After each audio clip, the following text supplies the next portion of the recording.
तीन ऐसी चीजें थी जो इंडियन टीम और दूसरी टीमों में फर्क थी। सबसे पहले उनकी टीम मैनेजमेंट की वो मेथड अच्छा था कि जिस मेथड को वो लेके जो टूर्नामेंट उसको अप्रोच किया। बैटिंग लाइनअप 8वें नंबर तक है और हम इसको यूटिलाइज इसी तरीके से करेंगे कि हम तेज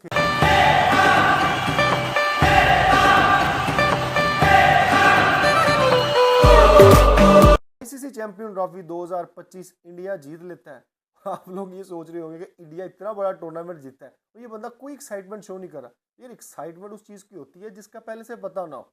जिस तरह की इनकी प्रिपरेशंस थी और जिस तरह ये गेम को अप्रोच करते हैं, टूर्नामेंट को अप्रोच करते हैं, वही बता देती है कि यार ये टूर्नामेंट में किस तरह प्रोग्रेस करेगी टीम। तो इंडियन टीम एज एक्सपेक्टेड के बड़ी हॉट फेवरेट थी और वो ही जीतेगी। तो एंड पे वही होता है कि भाई आज Indian cricket team ICC champion trophy 2025 अपने नाम कर लेती है। लेकिन ये क्यों जीतती है? मेरे लिए तीन ऐसी चीज़ें थी जो इंडियन टीम और दूसरी टीमों में फ़र्क थी। सबसे पहले थी सिलेक्शन, दूसरी थी असेसमेंट, तीसरी थी एग्जीक्यूशन।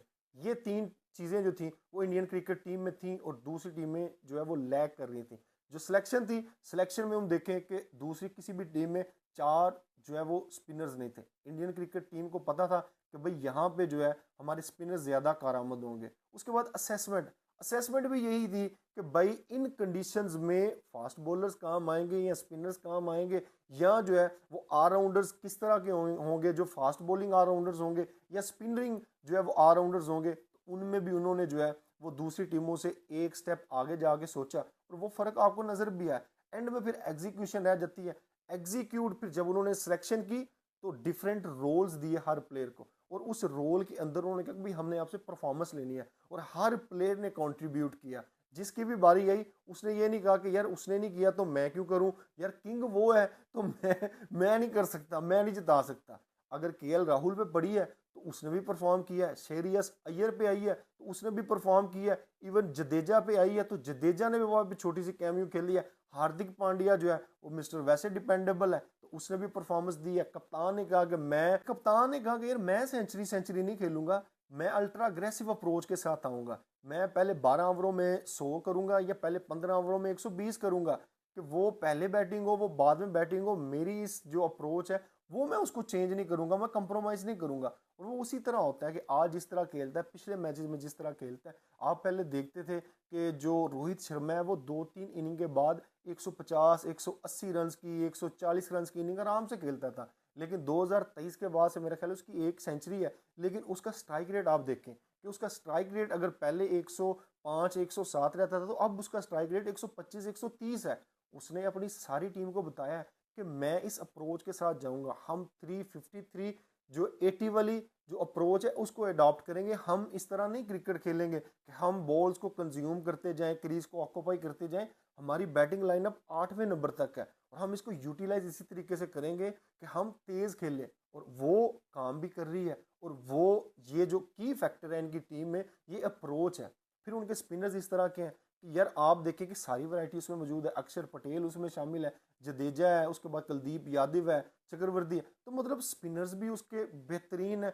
ऑलराउंडर्स हार्दिक पांड्या, अक्षर पटेल है वो भी बेहतरीन है, जडेजा भी है। उसके बाद बैटर्स को तो मैंने आपको पहले बता दिया। फास्ट बॉलर्स का यहाँ पे कोई इतना काम नहीं था। तो सारे वो इंग्रेडिएंट्स थे जो एक अच्छी और इनविंसिबल साइड में होने चाहिए थे और वही फर्क नजर आता है। आपको कोई टीम इनके करीब करीब आती नजर नहीं आई। सेमीफाइनल में आराम से जीते, फाइनल में आराम से जीते, ग्रुप स्टेजेस में आराम से जीते। तो भाई अगर कोई मुकाबला हो ना तो फिर बंदा कहता है कि यार कोई और कंटेंडर था।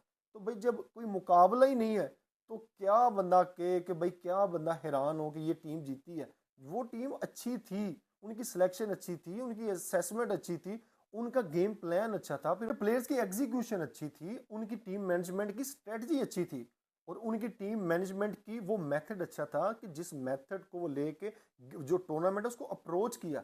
जितने भी दूसरी टीम्स हैं उन्होंने उस मेथड को अडॉप्ट नहीं किया या वो मिस कैलकुलेट करके गई हैं कि यार इस टूर्नामेंट को अप्रोच किस तरह करना है। जो अप्रोच करने के लिए एक मेंटालिटी चाहिए वो मेंटालिटी इस टीम में थी। और दूसरी टीमें अगर चाहती हैं ना कि वो टूर्नामेंट अच्छा खेलें तो ये 2-3 टूर्नामेंट जो है उनके मेथड को देखें कि जिस मेथड के साथ वो उस टूर्नामेंट को अप्रोच करते हैं। और पाकिस्तान तो इससे खैर बहुत दूर है, ये बड़ी ऊपर वाली बातें हैं। पाकिस्तान जो है वो अभी इन चीज़ों में ना पड़े, पाकिस्तान अपने घर के हालात ठीक करे उसके बाद जो है इन चीज़ों पे आए। तो इन दी एंड इंडियन क्रिकेट टीम्स को बहुत मुबारक हो और इंडियन क्रिकेट फैंस को बहुत मुबारक हो कि यार आपकी टीम बड़ी अच्छी है और आप बड़े किस्मत वाले हो कि आपको इस तरह की टीम मिली है। और मेरे ख्याल से अगर जो रोहित शर्मा है या जडेजा है या विराट कोहली हैं, जो आपके बड़े बड़े नाम हैं, वो भी रिटायर होते हैं, तो आपकी टीम इस काबिल है कि भाई 10-15 साल जो है वो सर्व कर सकती है। तो सिस्टम सिस्टम आपको टीम बना के देता है, इंडिविजुअल जो है वो जाते जाते